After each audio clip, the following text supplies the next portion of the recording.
OK, let's turn to Ian Wright. Your latest project is a podcast celebrating heroes in all walks of life. It's called Ian Wright's Everyday People. So tell us about some of the people you meet, because they really are. We were talking before the show. They're exceptional. Amazing people. It's very emotional. It's very inspiring.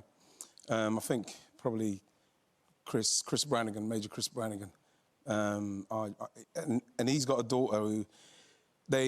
They felt that there was something wrong with her, so they kept taking her to the doctor, this and that, and they said, no, there's nothing wrong with her. By the time she got to 7, they diagnosed her with CDLS, which is an uncurable... It's like a genetic disease. There's no treatment, no cure.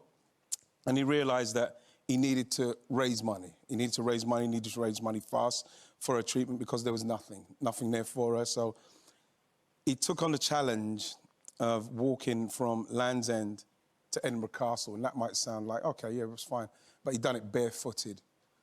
And, you know, I remember speaking to him in it, and it's an unbelievable story because I remember he said to me, after the first hour, his feet were literally, it was like, it was so painful every step. And it was one of those situations where I said, is there any time you felt like to stop? He said, you can't stop. You know, in the end, they got there 700 miles. You know, he raised £500,000, £500,000. And not only did he raise the money, but it then also raised awareness for children with rare diseases. And this is why I wanted to do it, because there's people like him who are amazing. Amazing people, do amazing things for people, inspiring people that don't get the light of day.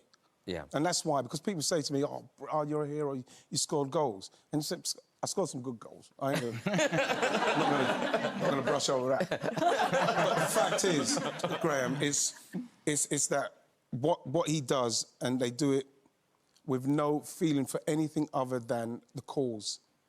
And it just makes me, like, doing it was just tissues everywhere. I was just crying everywhere. And it is brilliant that you're shining a spotlight on these people in the podcast.